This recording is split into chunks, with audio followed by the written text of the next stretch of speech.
en fin de semaine dans la parole de Dieu, c'est surtout la lettre de Saint Paul qui a attiré mon attention. Je trouve que dans sa lettre aux Éphésiens, Saint Paul nous présente ce que j'appelle une spiritualité réaliste. C'est quoi une spiritualité réaliste? Vous savez, la spiritualité, c'est pas pour flotter dans les nuages. J'ai pas besoin de ça du tout pour une spiritualité comme ça. J'ai besoin d'une spiritualité pour être capable de faire face à la vie. Ça, c'est la spiritualité dont j'ai besoin. Et Paul va dire, même ça surprend, il va dire, nous traversons des jours mauvais. Autrement dit, Paul, c'est quelqu'un qui est conscient des faiblesses de son époque. Paul, c'est quelqu'un qui est réaliste, mais en même temps, c'est quelqu'un qui ne se laisse pas arrêter parce qu'il y a de négatif dans son époque. Même qu'il va dire aux gens d'Éphèse, laissez-vous pas détourner, là. En tout moment et pour toutes choses, rendez grâce à Dieu le Père. Saint Paul savait très bien que les gens de son époque auraient pu s'arrêter à regarder simplement ce qui va mal. Il y en avait des choses qui allaient mal. Mais Paul les invite à regarder ce qu'il y a de beau dans la vie. Parce qu'à travers ce qu'il y a de beau dans la vie, c'est là où je peux rendre grâce à Dieu pour ce que je suis capable de trouver. Ça suppose que j'ai les yeux ouverts. Et bien entendu, je trouve que ce passage de la lettre de Saint Paul, c'est facile à appliquer aujourd'hui encore. Il dit, nous traversons des jours mauvais. Je pense qu'on n'aura pas beaucoup de difficultés à signer ça, nous autres aussi.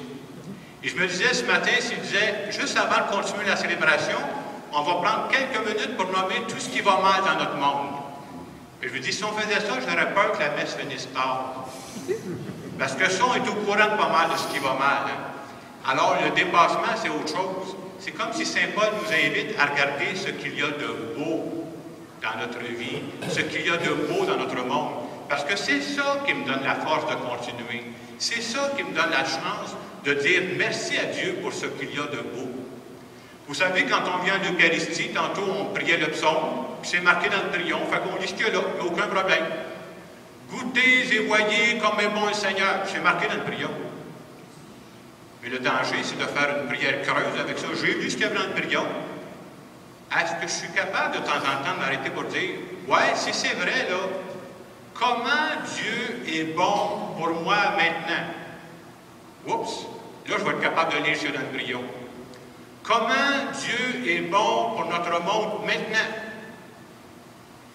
Et souvent, soyons francs, pour être capable de voir ce qui est beau, c'est pas ce qui nous frappe dans un premier temps, c'est comme s'il faut prendre du recul. À quoi ça sert la spiritualité?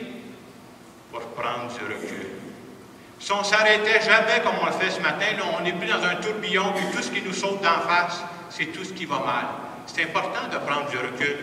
Sinon, on voit juste les choses négatives.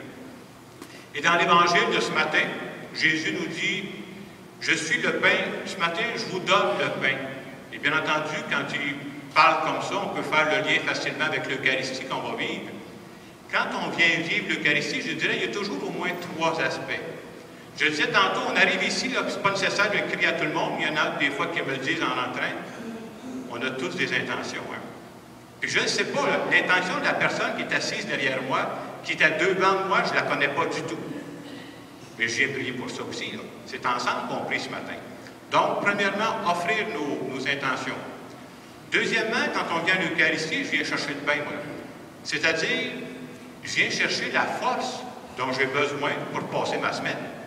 Je crois que j'ai besoin d'une force intérieure pour faire face à la vie. Puis je ne sais même pas ce qu'il va y avoir dans ma semaine qui vient. Mais je sais que j'ai besoin de nourriture. Il y a un troisième aspect dans l'Eucharistie qu'il ne faudrait jamais oublier. Quand je viens à l'Eucharistie, j'ai aussi dire merci à Dieu pour ce qu'il y a de beau dans ma vie, pour ce qu'il y a de beau dans notre monde. Et le jour où je ne serai plus capable de trouver une raison pour dire merci à Dieu pour ce qu'il y a de beau dans ma vie, j'ai un problème. Hey! Ça voudrait dire que je suis rendu déconnecté de toute une partie de la vie, pas n'importe laquelle. Ça voudrait dire que je suis rendu déconnecté de la plus belle partie de la vie. C'est ça qui fait vivre. Et c'est pour ça que je veux rendre grâce à Dieu. Et si on ne fait pas attention, on se fait prendre aux autres aspects de la vie. Je vous donne une expérience qui m'est arrivée il y a quelques semaines, ça m'a fait penser à ça. Il y a quelques semaines, un vendredi soir, j'étais libre. Je suis parti. Je je m'en allais vers Drummondville. Puis à un moment donné, vous savez, pendant l'été, ce qui est beau, je dis, je vais faire différent. Je sais très bien que l'autoroute 20 s'amène directement à Drummondville. Je dis, je vais sortir de l'autoroute. Puis là, tu rentres dans les villages. Puis c'est beau l'été, tu rentres dans les villages, c'est tout fleuri, c'est beau. Chaque village a son cachet. Alors, j'ai fait une coupe de villages comme ça. Puis à un moment donné, je suis arrivé dans un village, je ne vous le nommerai pas. Puis j'étais rendu vers l'heure du souper. Fait que j'ai dit, je vais arrêter de manger un peu. Fait que j'ai arrêté au restaurant, plutôt le restaurant du village. Et vous savez, quand vous arrivez dans ces petits villages-là, les gens, ils se connaissent tous. Alors, quand tu rentres dans un restaurant, ils disent, c'est pas un gars de la place, celui-là. Mais quand je suis rentré dans le restaurant, ça parlait. Il y en avait un, entre autres, qui parlait. Puis, dans quelques minutes, parce que moi, je suis arrêté là, je voulais juste faire une commande. Je vais commander mon hamburger, relish moutarde, mon dog, puis je vais repartir, je vais aller manger dehors. Et, juste les quelques minutes où j'ai attendu ma commande, je pensais jamais qu'il se passait tant de choses croches dans ce village-là. Hey, il y avait un monsieur, il parlait, on l'entendait bien avec lui là, dans le restaurant. Là. Il a parlé sans arrêt. J'ai dû attendre 15-20 minutes mon hamburger, moi, là. Sans arrêt, ça lâchait pas, là. Puis il comptait tout ce qu'il y avait de croche dans ce village-là, puis comment il avait redressé du monde, lui, là, puis ça marchait. Puis je me suis rendu compte que ce monsieur-là, c'était un très bon catholique aussi. Parce qu'à chaque phrase qu'il disait, il y avait toujours un beau mot chrétien. Quelque chose de dit avec conviction, là, un vrai catholique. Là, j'écoutais tout ça, puis moi, je ne connais pas ce village-là, je suis franc avec vous, je suis arrêté par hasard. Ça se peut-tu que dans ce village-là, un tout petit village, il se fasse tant de choses croches dans une petite place de même? Et finalement, j'ai fini par avoir mon hamburger, puis mon hot dog, puis une chambre, je vais aller manger ça dehors, j'étais fatigué, moi, là. J'ai eu le goût de demander au monsieur, ça existe-tu dans votre village quelque chose de beau qui se fait? Je n'ai pas osé demander, j'avais peur de me faire arroser par des mots catholiques, là. Mais c'est pour dire, hein, des fois on part sur le négatif. Ah ouais, le village était lavé au complet, là. Et ce matin, dans la parole de Dieu, Saint Paul vient nous dire, en tout temps et pour toutes choses, rendez grâce à Dieu le Père. C'est-à-dire, est-ce que je suis capable de trouver des raisons concrètes, là, pas dans les nuages, de dire merci à Dieu? Puis là-dessus, on a des choses à corriger, parce que vous savez, quand on dit merci à Dieu, des fois on se libère de ça. Ben, merci à Dieu pour la vie en général. Quelle belle prière plate. Je sais pas, moi, c'est comme si une femme demandait à son mari, qu'est-ce que t'aimes chez moi? Ouais, ben, je t'aime en général. Hey, belle réponse plate, une belle façon de ne pas répondre. Des fois, on fait la même chose avec Dieu. Pourquoi je veux dire merci à Dieu? Merci en général. Hey, on passera, là. Est-ce que je suis capable, si je veux faire une prière sincère, de dire merci à Dieu pour des choses précises? Je sais pas, merci pour les personnes qui sont dans ma vie présentement. Mon conjoint, ma conjointe, mes enfants, mes petits-enfants, mes amis, mes collègues de travail. C'est des cadeaux, ça, dans ma vie, là.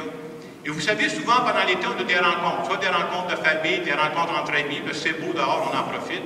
Ça aussi, c'est un beau cadeau de la vie. Être capable aussi, est-ce que j'ai déjà pensé à dire merci parce que j'ai la chance d'être une mère de famille, d'être une grand-mère? Il y a des joies là-dedans, là. Merci pour la chance que j'ai d'être un père, un grand-père. Merci pour la chance que j'ai d'être une religieuse, d'être un prêtre, là. Hey, c'est pas un détail de ma vie, là. Ça a marqué le courant de ma vie au complet. C'est là-dedans que je suis allé trouver mes joies. Merci à Dieu pour ça. Merci à Dieu aussi pour la foi. Je sais que c'est pas à mode. Je sais pas pourquoi, je l'ai. C'est-à-dire, moi, je crois que ma vie, c'est pas du temps perdu. Je crois que ma vie a du sens. Et le fait que je crois en Dieu, c'est comme si ça m'aide à continuer par bondir, parce qu'il y en a des mauvaises nouvelles de temps en temps, là. Mais je rebondis pareil. Puis ça m'aide, moi, le fait d'avoir la foi, je dirais, ça m'aide à garder ma sérénité. Alors ce matin, à travers l'Eucharistie, on va essayer de suivre le conseil de Saint Paul. En tout temps et en toutes circonstances, rendez grâce à Dieu le Père. Et dans le moment de silence qui va suivre, je vous invite à trouver des raisons concrètes, pas dans les nuages, là, de dire merci à Dieu. Et je vous le dis d'avance, là, merci à Dieu pour la vie en général, la réponse n'est pas acceptée. Vous allez couler votre examen ce matin, là.